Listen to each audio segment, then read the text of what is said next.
In this episode of Mic Check, we dive into the mind of someone who has been dissecting sound literally since childhood. Toronto native and chief and editor of Secrets of Home Theater and High Fidelity, Carlo Lo Raso. His audio journey began by secretly dismantling his mother's transistor radios. And that curiosity would later shape his life. That same instinct for knowledge through deconstruction led him through 8-tracks and turntables and speakers, and eventually into the heart of Toronto's hi-fi scene in the 70s and 80s. Carlos's early obsession with sound was matched by a keen eye for design. As a budding graphic artist, he found beauty not just in the music, but in the gear that delivered it. Influenced by the likes of Leonard Feldman and Alan Loft, Carlos's passion for audio was as much about the storytelling as it was about fidelity. After graduation from Sheridan College in classical animation, Carlos spent a decade as character artist and art director with Walt Disney Consumer Products in Burbank, California, where he also met his wife. But the call of being creative and independent led him to launch his own studio, where he's been illustrating for the toy and publishing industries since 2001. And then in 2013, Carlo took a leap and answered a call for writers from Secrets of Home Theater and High Fidelity, a site he had long admired for its blend of subjective insight and objective testing. That leap turned into a long-running gig, and Carlo has become a trusted voice in the audio-video world, reviewing gear, attending shows, and sharing his deep love for sound. Carlo is also one of the nicest guys in the business.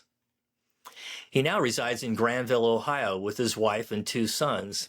Let's plug in and get to know the man behind the reviews, Carlo Lo Raso. This episode is brought to you by AV Room Service, specializing in acoustic design services and products to optimize the performance of your room and equipment experience. Visit us at avroomservice.com or book a call to speak with me to see how I can help you get the most out of your room and gear. AV Room Service, the science of perfected sound. Check 1 2 3. Check 1 2 3. So I am with Carlo Lo Raso.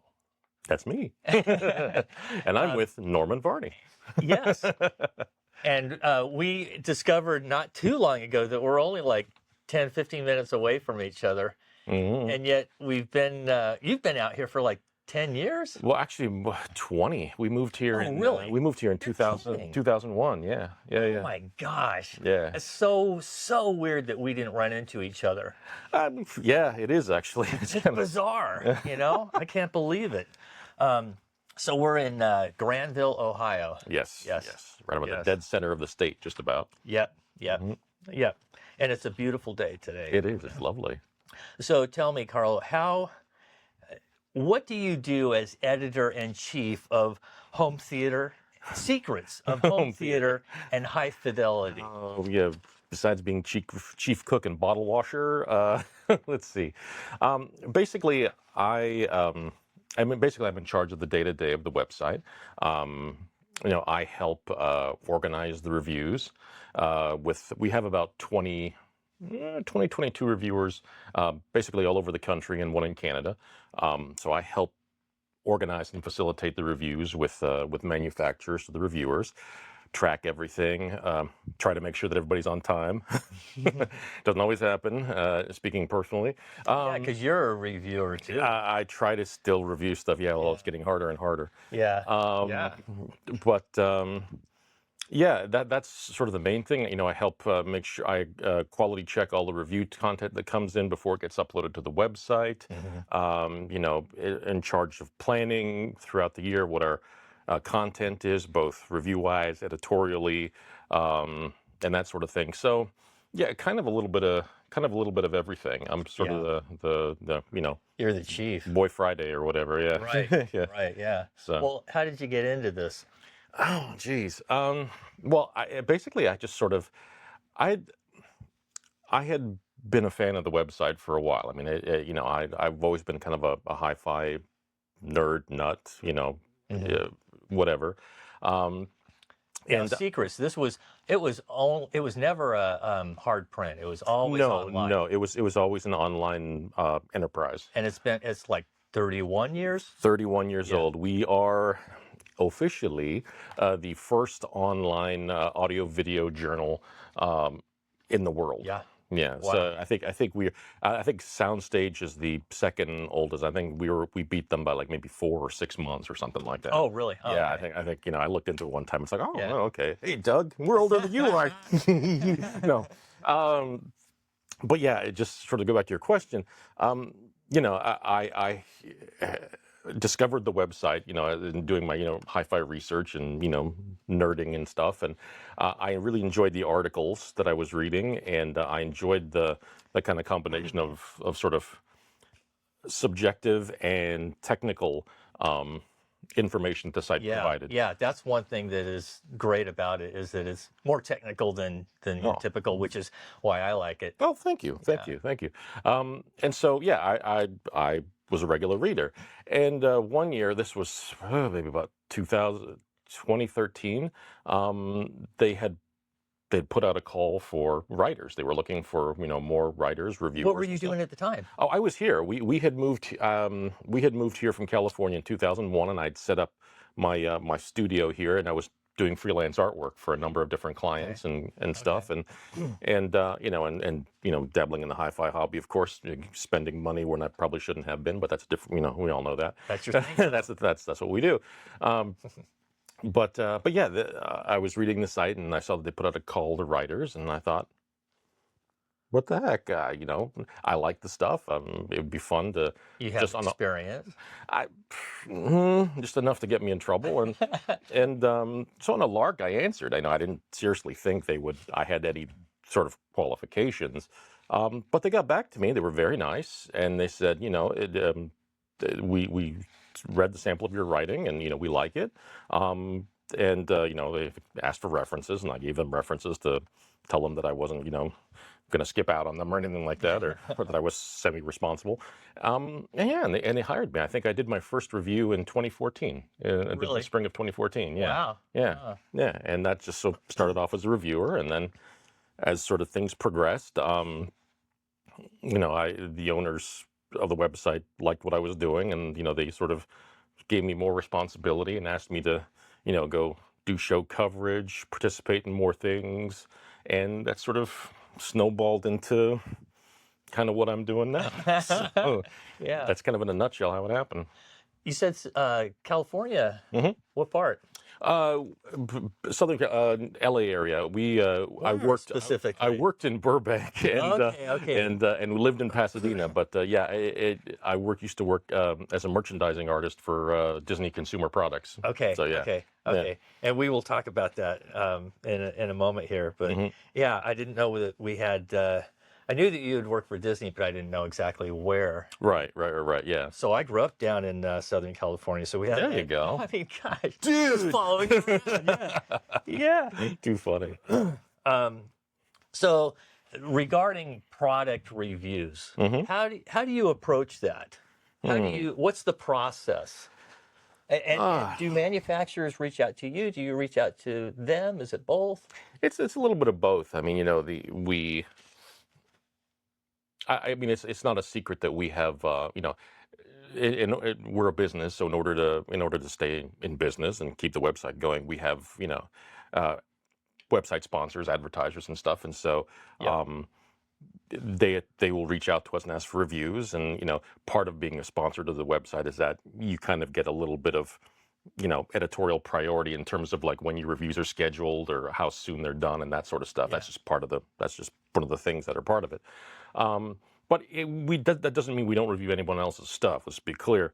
So we get approached a lot of times by various manufacturers asking if we'd be interested. Sometimes we approach manufacturers. Okay. Yeah. Not just sometimes. A lot of times we approach manufacturers when we see there's something that we think is compelling, worth a review. And sometimes when you go to shows and you sort of one of the fun things that I like about going to shows, not to go on too much of a tangent, is finding surprises, basically. And you were actually one of those surprises. So, All right. so yeah, and so you sometimes you run across things you don't expect, and you're like, darn, okay, this would be worth Yeah. checking out, and maybe seeing how it does, and getting the word out a little more. So Right. yeah, so Yeah. it's a variety of different things how we kind of choose stuff. So How long does it usually take from the time you get equipment, when you receive equipment, to the time it's published? What's your average, do you think? the average is probably when everything's working properly. Yeah. The average is about 2 months. Oh, I think. that's a quicker turnaround than I expect. 2 to 3 months is typically what it is. Yeah. That's pretty good. Yeah, that's not too bad. Yeah, don't ask me what my personal record is, because that's everybody else. This is but that's typically what it is. Yeah. So on average, how many reviews are coming out in each issue? Well, we don't really have an issue, but You guys are publishing constantly, or do you have a regular schedule? we have a regular publication schedule. So typically we'll do 2 reviews plus some sort of blog or feature thing a week. Oh, So between 2 and 3 things are published a week, and they could be 3 reviews, could be 2 reviews and a blog, or 2 reviews and a technical article. So that's typically what our Well, so that's like, I would call it an issue a week. That's a lot. Yeah, it is. So in a month, so yeah, That's a lot. in a month we'll have over a dozen things on the site, and then there's there's show coverage when shows come up, that's added onto that, and everything. So yeah, that's a lot of typically shows too. too many, but yeah. How many go out to shows? I know I see you frequently, Yeah, it's but sometimes you send other guys. yeah. Sometimes we'll have depends on the show. Typically, the regional shows, one person, is usually me, will do it, because it tends to be something where I like to network with people and stuff, and kind of set the relationships up and everything, and see what's going on personally. But for shows like Expona, which is huge, I've tried tackling it myself, and it's like, no. Oh my gosh, Not that'd be worth- impossible. No, it's nuts. So that typically needs a team of people. When we used to do CEDIA, there were times where I think the most we had was maybe 4 or 5 people doing it at one time. Excuse me, not CEDIA, CES. When we used to do CES way back when, we stopped in 2018. But when it was in its heyday, we would send almost a half a dozen people to do it. Yes. So How about CEDIA? You just did CEDIA. yeah. How many were out there? The CEDIA was just me this time. Okay. Yeah. And how was it? It was good. I mean, it was a fun show. CEDIA is always an interesting show because it's a different animal than the typical other hi-fi shows. Which it is. Totally. Yeah. And so it's interesting in the sense that you see a different cross-section of products. It's a different industry because you're talking about custom install, home integration and stuff. Integrators. Yeah. And so it's interesting because you get to really see that in the scheme of things from almost like a market share perspective. Hi-fi is like this, and custom installs like this. I mean, just in terms of the dollars spent, and the market share. Sure. It's huge, and it's kind of like it puts it in stark contrast. So it's an interesting. The integrators, they're involved in so many more aspects than just audio. Right. Right. So yeah, it is. It's huge. Yeah, but the show itself crowd. this time around, I think, was fun. I think it felt a little smaller, like a lower number of exhibitors, if I might say. At least, how about as far as floor space? Was it smaller? I think so, because I don't think it was a secret to anybody that you could see that those sort of false walls, I think, that they have at the periphery of the show, were sort of closer in. And the space between the displays, so you had wider aisles between the the booths and stuff, which made it far easier to navigate, which I loved. So, but yeah, you kind of noticed that. So it kind of couldn't help feeling that, it felt a little smaller. But the traffic seemed really good as far as I could tell for the first First day was like really busy.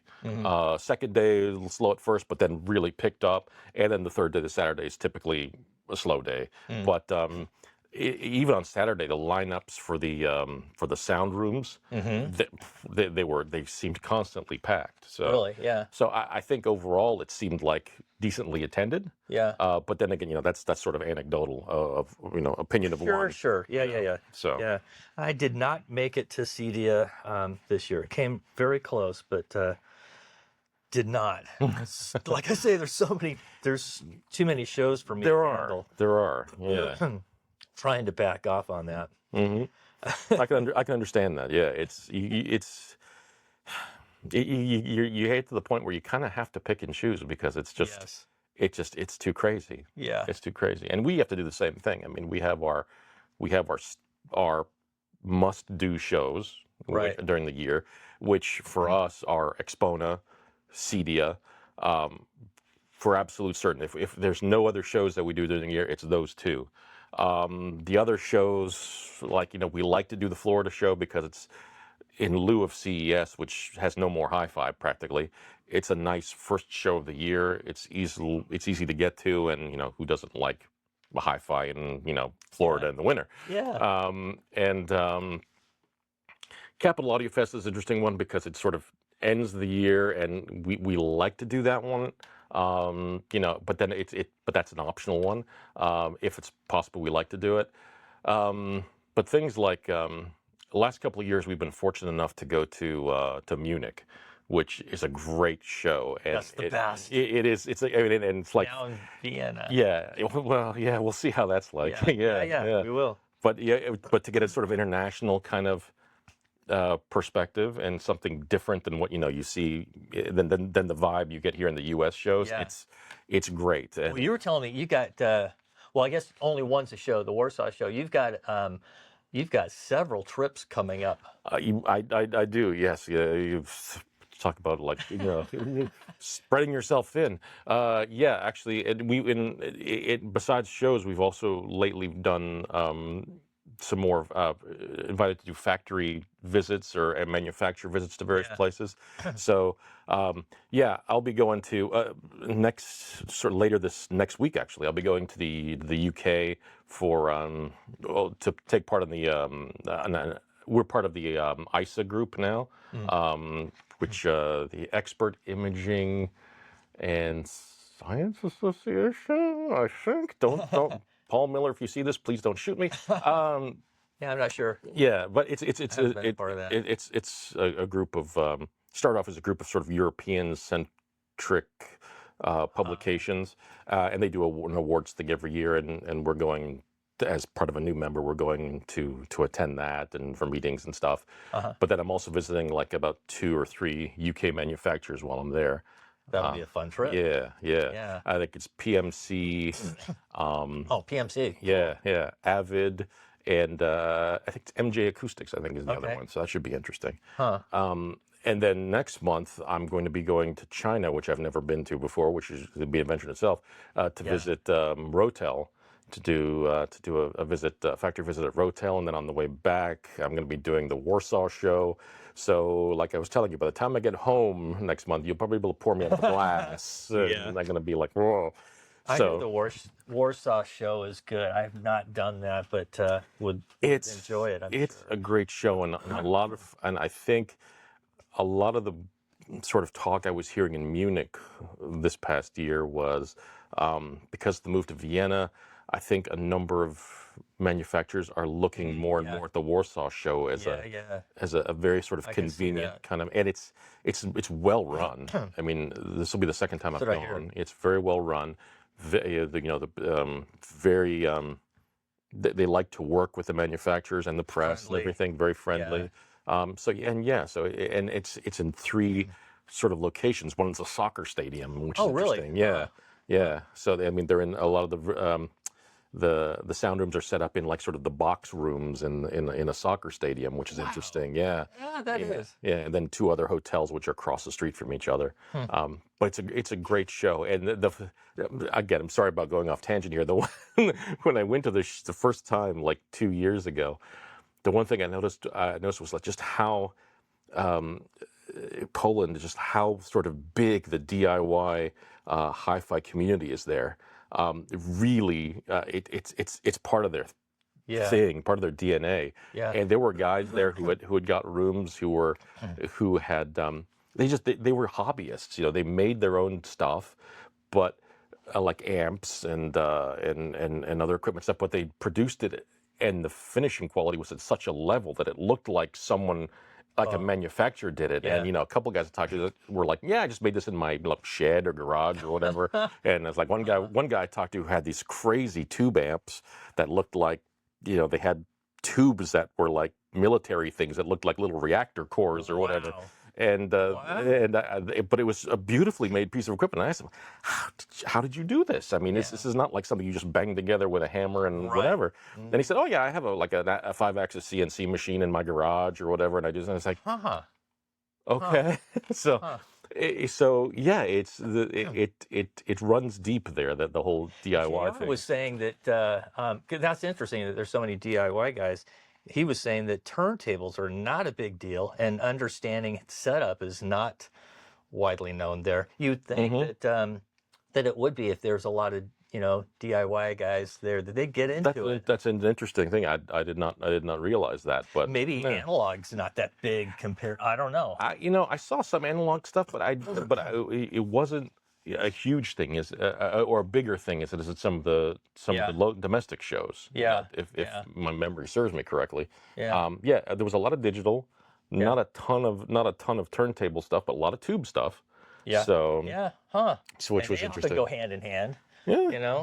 You'd think, yeah. Pure analog guys. Yeah, but a lot of the crowds that showed up were interesting because there was a lot of families actually, so which was interesting. A lot of families. Well, you see that often at the Munich show too. I mean, on Saturday anyway. Right, because the first day or two is like business for the most part. Yeah. Industry. Yeah. Rotel. That's really interesting that they've been around for a long time. Yeah, they have. I remember selling Rotel at Cal Stereo back in like 1980, probably. In Southern California. Torrance and the Bellflower store. Oh, there you go. Yeah. Yeah. So they've been around for a long time and always been, good for the money. Yeah, I think it's still a privately owned company, if I understand correctly. Yeah. Family. Yeah. Yeah. That's impressive. That's really something. Because they're not small. No, not by a long shot. So tell me about sound quality. Attributes that are important to you when you're evaluating equipment. When I'm kind of evaluating equipment, I think well, there's a couple things. First, I like to get a handle on sort of the context of what I'm doing, or the context of the equipment. Like, what is it? Who is it targeted for? What's the market for it? So just as a baseline. Because you get, and this may slightly go off of what you're asking, but it kind of sort of ties into it.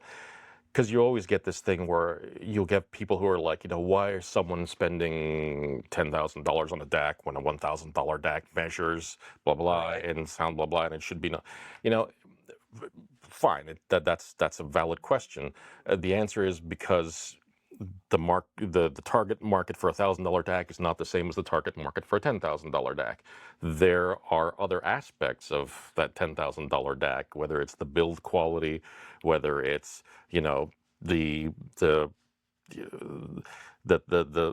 touch points, a bunch of other stuff that is not the same thing. Yes, you can still make the argument, but like the person who's shopping in that $10,000 component bracket is not the same person who's shopping in that $1,000 component bracket. Sure. So I mean, that just is, and so.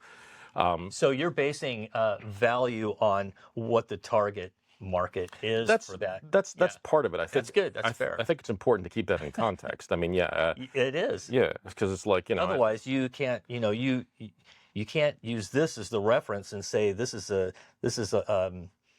not good. Right. When actually, for what its target is, it's a great value. Right. Yeah. Right. So So, but I think it's just as important as well, because there are other aspects when you buy hi-fi. It's not just simply how it performs, but it's also like, the user experience, how it makes you feel. I mhm. mean, there are the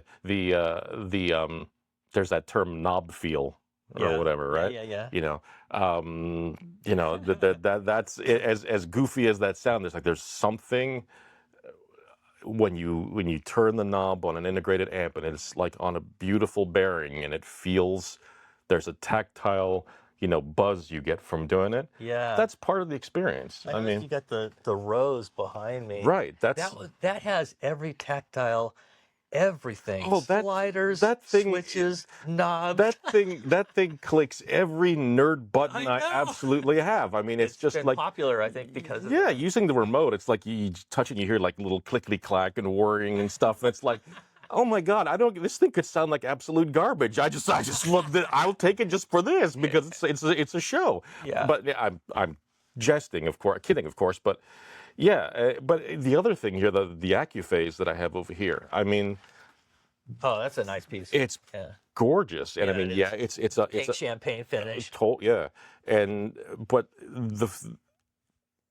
everything about it, from how you interact with it, the touch points, the knob, the way the front door opens, just the feel of everything, the satisfaction you get from those details. Yeah. It's like someone in Japan sweated over the details to the nth degree.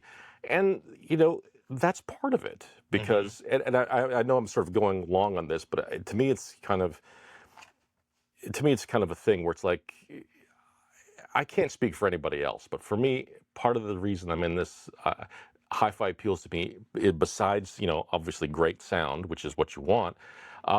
There's the gear aspect of it as well. Yeah. That like it just there's, the dopamine, like, Yeah. for the satisfaction of using it, and just the pride of ownership. That's part of it too, and that's It's fun to work with. yeah, and that's part of that's part of the whole thing of keeping what you're reviewing, the product you're reviewing in context. Who is it for, and what, and the price bracket, and what does it bring to the table for that. Yeah. But roundabout way, you were asking, like, what do I look at for in terms of I was asking about sound quality. Yeah, I know. Sorry, I kind of went off on a big tangent. No, there. no, no. That was excellent. That was really good. Well, you're being very kind. Thank you. But in terms of sound quality, I think when it comes down to electronics, I look for. I think transparency to me is sort of the biggest thing. I want my personal taste is I like electronics that are transparent, that don't editorialize or add something that's not there. That I like them to be as clean as possible, which is why I like some of my reference gear is that little benchmark stack I have down there. That's not to say I can't appreciate a good tube amp, and even the AccuPhase and the pass amps I have down here. They have slightly different characteristics. Not saying that they're not transparent, but Sure. Yeah, yeah. they have a Oh, yeah. different sort of feel to them, and to the sound, and it's kind of hard to quantify, but you kind of know it when you hear it, I guess. And I realize that sounds kind of loosey goosey to some people, but electronics wise, I think if when I'm buying for me, I tend to favor transparency more than anything else. Okay. When it comes to speakers, there's a certain. I like speakers that give me that kind of. Again, this is a term I came up with. It doesn't really mean anything, but like an alive sound quality. Not live, like reproducing a live event, because that's Right. that's But like, yeah. but there in the room. Yeah, like the musicians are Yeah, in the room. that gives you that sort of. It gives you that just that feel of like, yeah, you're kind of. You're not just listening to like a two-dimensional reproduction of something, that it's brought you, Okay. into it a little bit, and and that involves, is the sound stage, Yeah. in the imaging, big and expansive without being overly diffuse and kind of, whatever. Does it still have enough clarity, enough detail and transparency that it brings you, that things sound the way they should, but there's also that kind of heightened vibe, I guess, that's like, yeah, this you're into it, it's bringing you drawing you into the performance, and I get that a lot from, just using an example. I think the one that comes to mind the most is, I think, the TAD speakers. Oh, yeah. Those not saying that everyone needs to buy a giant pair of TAD reference speakers, because it's not possible, but that technology, the concentric, that coaxial technology, Yeah. I've that in those speakers, and sort of farther down to earth in some of the ELAC designs, and then some of what Andrew Jones has done with the with the MoFi stuff. And CAF. And, Yeah, right, and CAF, thank you, yeah, and that sort of signature, that kind of, I think a lot of that has to do with, accuracy and phase and time alignment and all that, to give you that presentation and that delineation between voices, and their own space. And oh yeah, I like very much what Revels had done with their Performa beryllium BE speakers. I mean, that was great stuff, and I mean, you can argue, the Harman curve and blah blah blah. So, what was your first rock concert? Okay, well, my first concert was not a rock concert. It was actually Culture Club, which is, my sister took me to see Culture Club for the Color by Numbers tour, which was the first concert I ever been to. Was this in Toronto? This was in Toronto. Yep. This was at I think it wasn't at Maple Leaf Gardens. It was somewhere else. But that was the first concert I'd been to. The first rock concert, or rockish concert, was probably Billy Joel. Okay. I saw him at Maple Leaf Gardens, first of a few times, and it was great performance. He still had hair, and he was like running around the stage like a madman, and it was just a dynamite show. Dynamite performance. But that was probably the first rock concert I'd been to. Okay. And after that, I saw the Who at really? CNE, the Canadian National Exhibition Grandstand. Cool. That was for their first sort of reunion-y return, we're going away tour, or whatever it was. Yeah, I mean, Zach Starkey on drums. No, I think it was Simon Phillips. Phillips. Yeah, yeah. It was Townsend, Daltrey, and Whistle, and Simon Phillips. And at that point, I think Townsend, he was still having his tinnitus issue, and he was behind like a sort of a glass or a plastic kind of thing to kind of help him with that. So yeah. Yeah. Interesting. What was the first album you bought? Wow. Okay. Yeah. You know what? I had to think about this, because I remember buying a few albums, but the first actual music LP or album or whatever, because I grew up a CD kid, but I did buy an album, was actually the soundtrack of Star Trek II: The Wrath of Khan, actually in 1982. That's the first actual LP piece of music that I bought with my own money. Actually, no, it was James Horner. Really? James Horner did that one. Yeah. Oh, okay. Yeah. But yeah, that was the first. Yeah, that was the first album I ever bought. All right. With my own money. Huh. Yeah. So let's go back to your college degree in animation and working for Disney. Yeah. Let's talk about that. Okay. Yeah. So you talked about cartoons as a kid. Mm-hmm. Is that why you got into? Kinda, yeah. In a strange sort of way, when I was in high school, I had always drawn, and I loved art, and so I always did that. And were you doodling, or are you sketching, or really all of it? Doodling, sketching, sort of painting, drawing, the whole 9 yards. Because it was fun. It was a great. I enjoyed doing it. And I always took art classes in high school, but I also took, our high school also had an electronics class, so I took that actually for about 4 years. And I was actually thinking of becoming like an electronics engineer or pursuing that out of high school, or maybe getting into like a recording engineering Oh, or yeah. whatever. But what ended up happening was my math mark in my later high school years dropped through the floor, and you need math if you want to get into electronics. And then we got into, and I was great with analog circuits. When we got into logic circuits, that kind of NAND, NOR gates and all that stuff, that just sort of, I kind of lost it. So I went back to my first sort of love, which was art, and one of the only, at the time, one of the only two colleges that was teaching animation in North America was either Cal Arts in California or Sheridan College in Oakville, Ontario, which was 20 minutes from where I lived. Oh. So I went to Sheridan College, and I took a 4-year classical animation course. And this was really classical animation where we drew on paper, we would flip, you know, we'd have like 4 pieces of paper between our fingers. We'd flip and draw and do this, you know, to gauge the motion and stuff. Yeah. We would shoot all our animation tests on 16 millimeter Bolex cameras. Are you making cells? Yeah, we were making cells for and everything for like some of our projects. And so, you know, we would load. That's very cool. We'd have to wait a day to get our tests back on 16 millimeter film. We'd splice it together and run it through a moviola where we'd be looking through it and, like, you know, guiding the film through it with our hands. And so, I mean, it was the best time. Man, that is hands-on. It very much was, and it was the best time. It really was.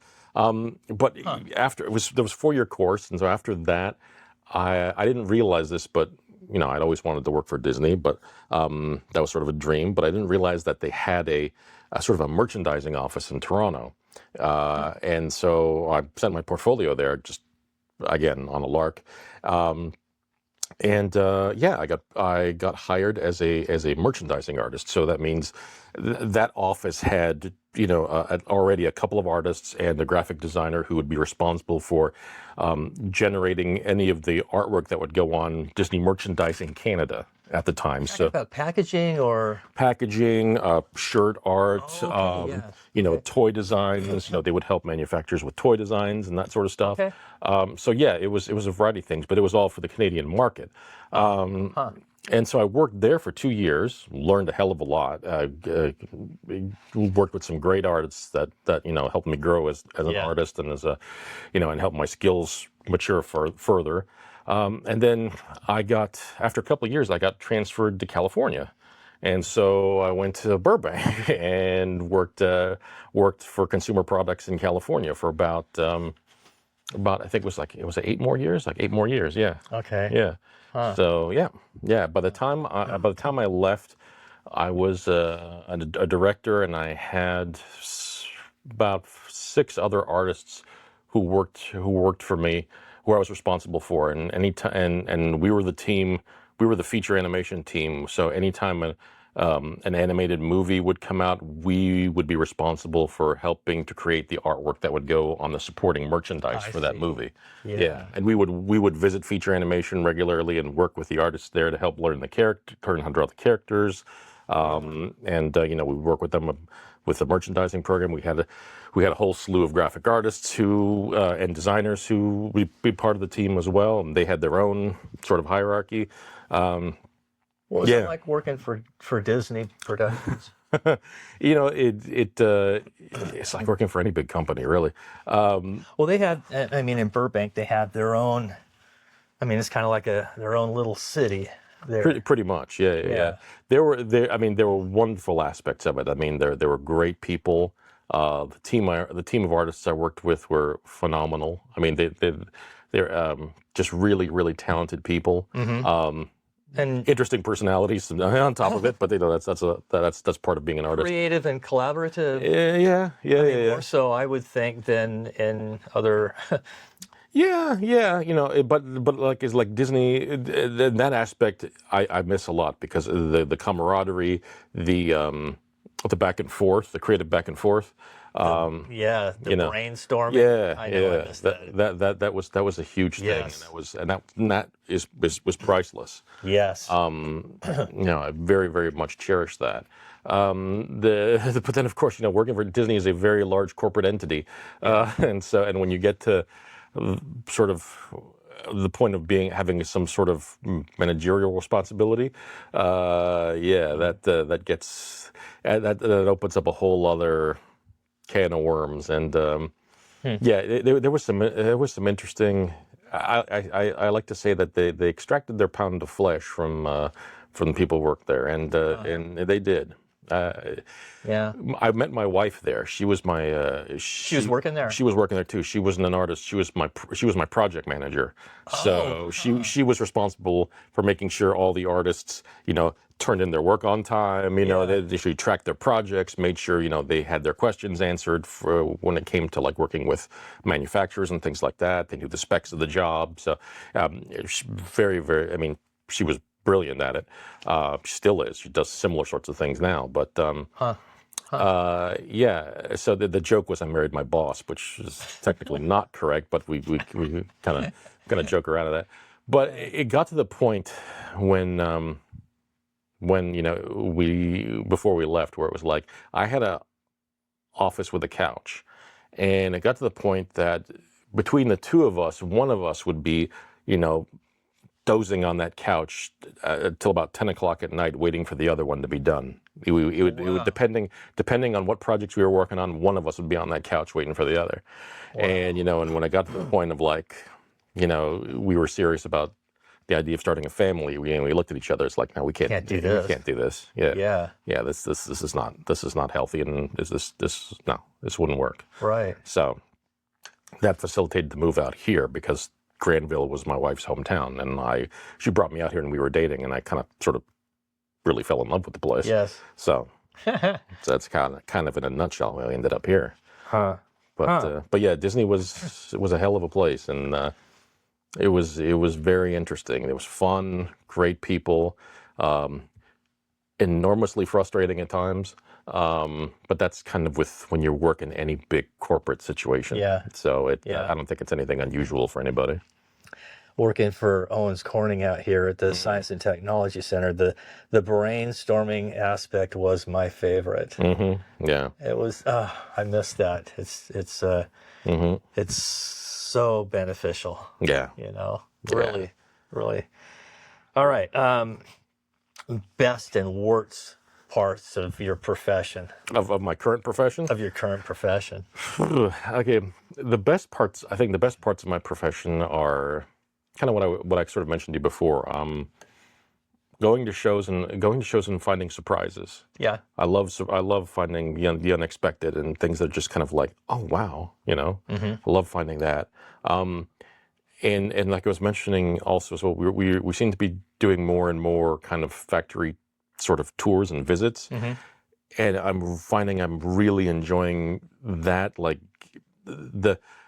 not so much the traveling aspect obviously is fun, but going to the manufacturer and kind of getting a little behind the curtain or behind the scenes and seeing, the culture of the company, finding the backstory behind them, the history behind them. I mean, every company has a story. Yeah. Not a lot of them, surprisingly, are good at telling it. Mm-hmm. Or like, I don't want to say capitalizing on it, but telling it to the customer. Yeah. And also seeing how the things, how the products are made, the care that goes into it, how things are put together. I mean, the most recent visit I did was in Japan towards the tail end of last year, where I visited TAD, TIAC, Esoteric, and then Stax. The TAD and the TIAC videos are up on our YouTube channel, and the Stax I'm wrapping up with now. But just the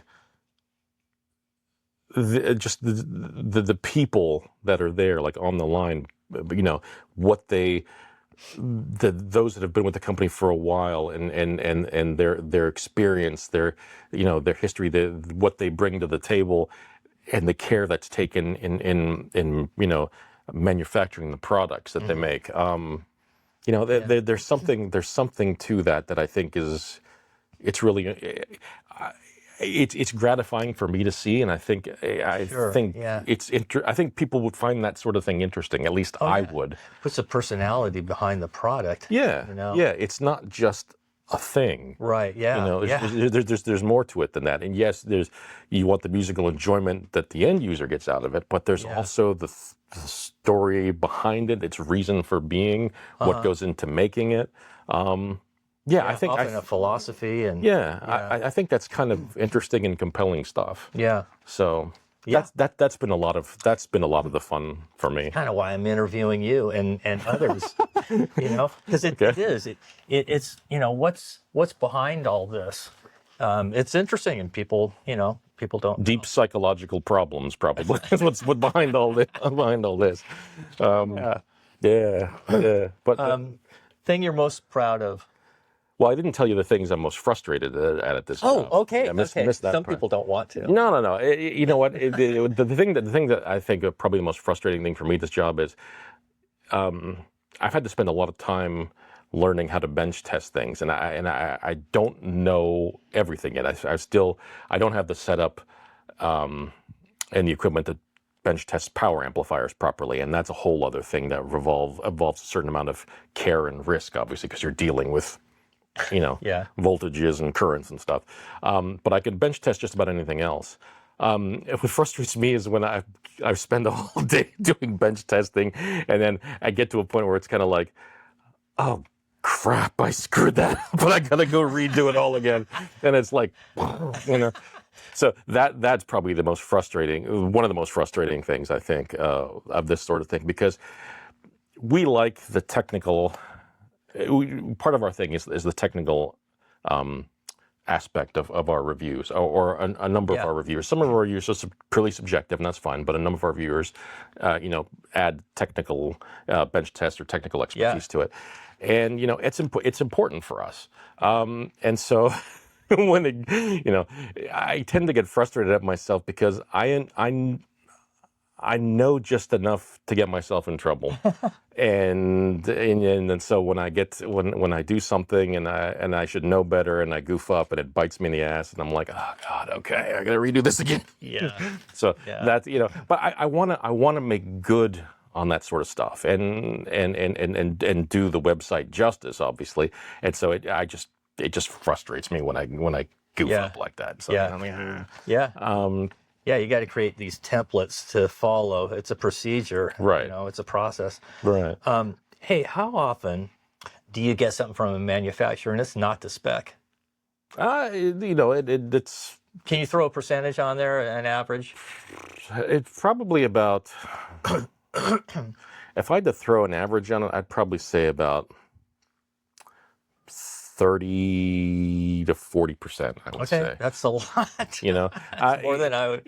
But there's a variety of reasons for that. It's because we may not be using the same sort of testing equipment a manufacturer's using. I mean, Oh my gosh, yeah. And there are a lot of non-standards, as far as testing. Right, and then when it comes to speakers, I mean, we don't have a clipple and we don't have an anechoic chamber, obviously. So I completely spell this out in our reviews. I'm testing it in a room, and do not think that this is the same as an anechoic measurement. It is nowhere near it. It's different, and there are reasons. And you spell that out, and be above board about that, obviously. But there could be a variety of reasons. Sometimes they're not off by much. Sometimes it's like, but sometimes, Okay, so when it is, do you often get in touch with the manufacturer and let them know that, hey, we've run into this? Do you want to send a different one? Yeah, we will let a manufacturer know and say, hey, listen, this isn't where we found an issue here. This isn't measuring or performing as spec or advertised or whatever. What do you think? And sometimes we'll send them our measurements, say this is what we're getting, and sometimes I'll go back saying, well, this is how we do it. This is how we do it. Did you try this? Or did you try that? Or sometimes I'll say, ooh, that's not right. Can you please send that back? Let's send you a proper one or whatever. So 30 or 40%. That is surprising. I know when I do voicing, it's and this has nothing to do with manufacturer spec, but it might be the integrator who didn't calibrate it right, didn't hook it up right. It could be he didn't even catch the problem from the manufacturer that's internal.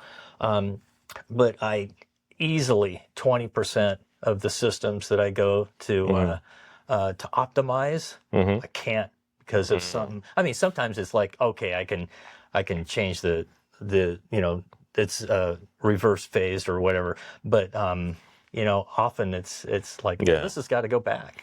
Yeah, yeah. And I mean, I don't mean to imply, 30 or 40% of the stuff that we get as absolutely horrible and not Right, right. not usable. It's just like it may not hit the exact Yeah. number that it's on the sheet or whatever, and it's like, okay. Right. But whether in many of those cases, whether you can hear that or not, a lot of times, Oh, sure, that's another story. you Yeah. can't. But Yeah, but I'm just surprised about that kind of QC. But it's a good thing that you give them a fair shake and oh yeah, let them yeah. know that, hey, Because I mean, if nothing else, I mean, at least from my perspective, I want to be honest and above board with everybody. Yeah, There's no point doing this.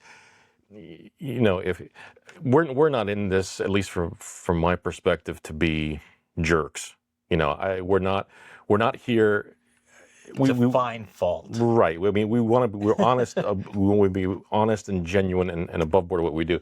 We're not here to be like rah rah rah rah cheerleaders for every single thing that passes through our doors. That's true. But we're also not here to be like hatchet men and like take the Mickey out of something just to prove a point. And it's like Right, which can take a company down for no reason, right, for no good reason. Yeah, and it's like we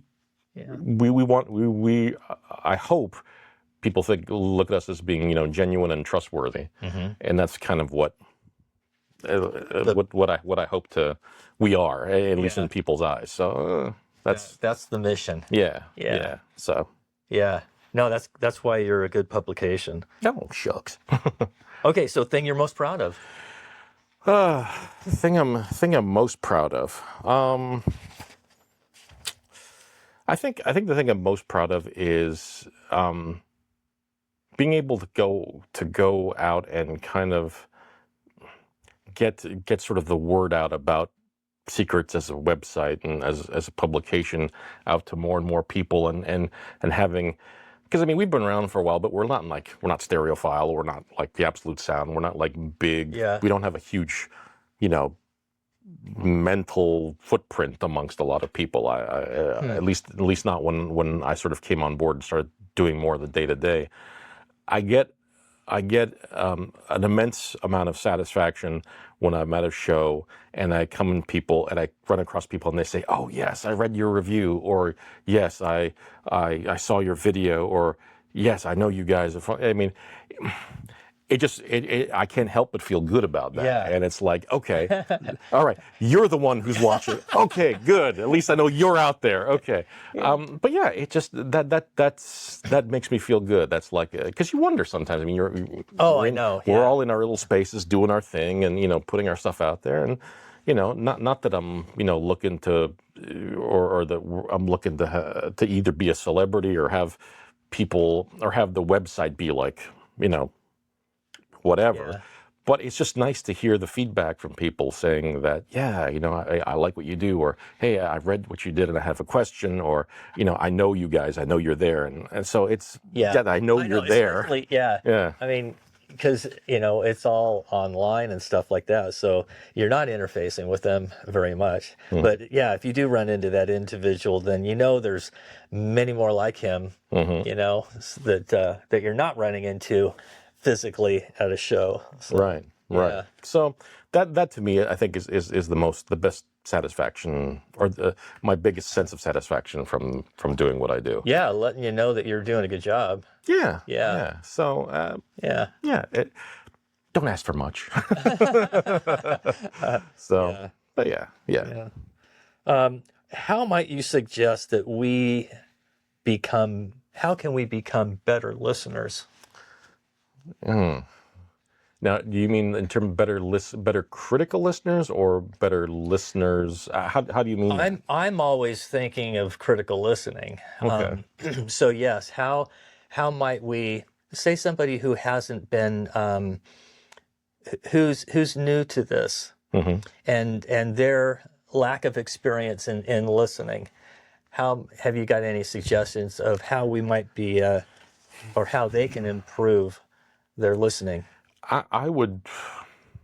The thing to me that I think makes the most sense is going out and seeing more live concerts, more live performances. Yeah.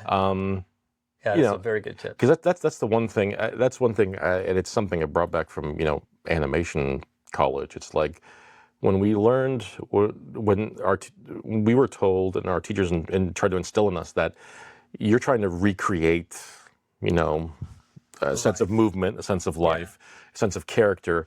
Yeah.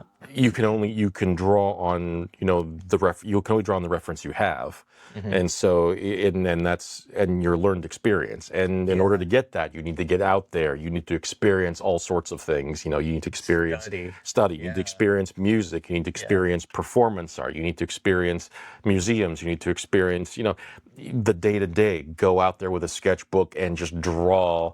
Even mundane things. You learn your powers of observation and understanding and appreciation just grow, and you pick up and you become more attuned to the details. And I think that it very much translates into what music and being and listening as well. I think going out to more concerts, more performances, you get a better sense of what I should say instruments should sound like, or what what voices sound like, what a proper what a proper performance feels like. I think that I think that all comes back to making us better listeners and better able to appreciate what both our equipment can bring to the table in a properly set up system, and also help us understand the limitations of such. Because there is this whole thing about people chasing this idea of their equipment should recreate a live performance, and I don't subscribe to that, because that's not possible. No matter how you break it physically, it's not possible. It's a facsimile. It's you've recorded an event. You have the real limitations of the recording medium. Then you have the whole how it's reproduced, and then you have your room, which is the biggest arbiter of what you hear. So there's that. But I think going out to more concerts and more performances, you appreciate sounds more. You have a better understanding of what things should sound like. But there's also, I think, you have a better appreciation of the creative aspect of what the artist brings to it as well. Whether it's a band, whether it's a single performer, whether it's an orchestra. You get to also to figure out that, I like maybe this orchestra that was recorded in such and such a hall better than this other ensemble that was recorded in this hall, because the acoustics were like, or whatever.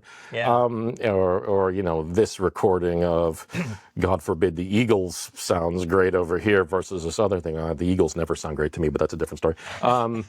It's just, that sort of stuff. It all, I think, makes us just in general better people, and better, and it attunes our senses a little better.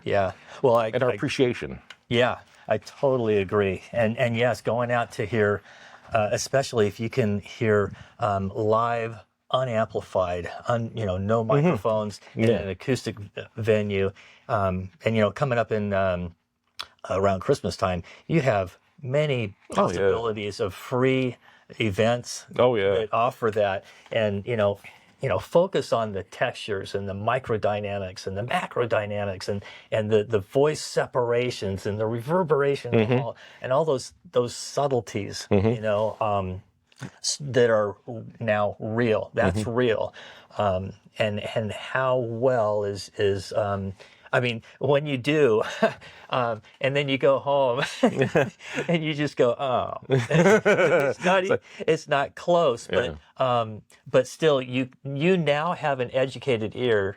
You have a new reference level, because you've focused on things you haven't focused on before, and now you can apply that to your playback, and adjust the angle and the separation, improve the sound stage, and you have now an idea of what it should sound like, Right. where Right. before, and until you get there, and it does just take a lot of experience. It's about learned experience and having reference points. Yes, everyone's reference points at a different level, and so yes, same with video. I mean, somebody or anything that you can, tasting wine or any of those things. It takes a time to develop that experience, and understanding, and then how to correlate the two and how to control the two. And I mean, and that's what I do is,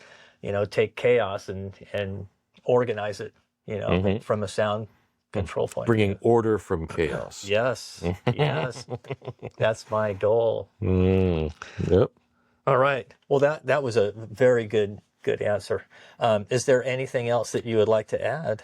I think one other thing I'd like to add in, because I think I might have been remiss in this before, was that one of the things I think that also, separates Secrets, I think, is that we have like a really, really good video editor in Chris Eberly, and he does fantastic.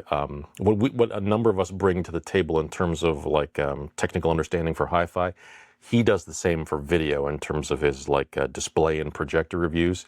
And sometimes I think, he not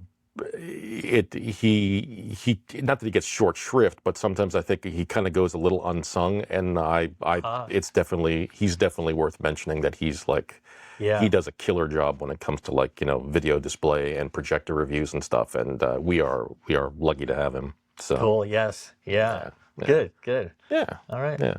But otherwise, I think I've talked enough. I know. Again, my stomach is growling. Oh dear. It's time. It's time to feed. Who's going to feed Norm? It's because he's feed Phil. It's like feed Norm. Yeah. So we'll have to edit out my growling tummy.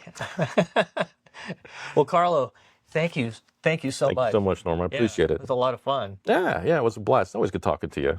And too. And thank you for coming to my humble little furnace and hot water heater room.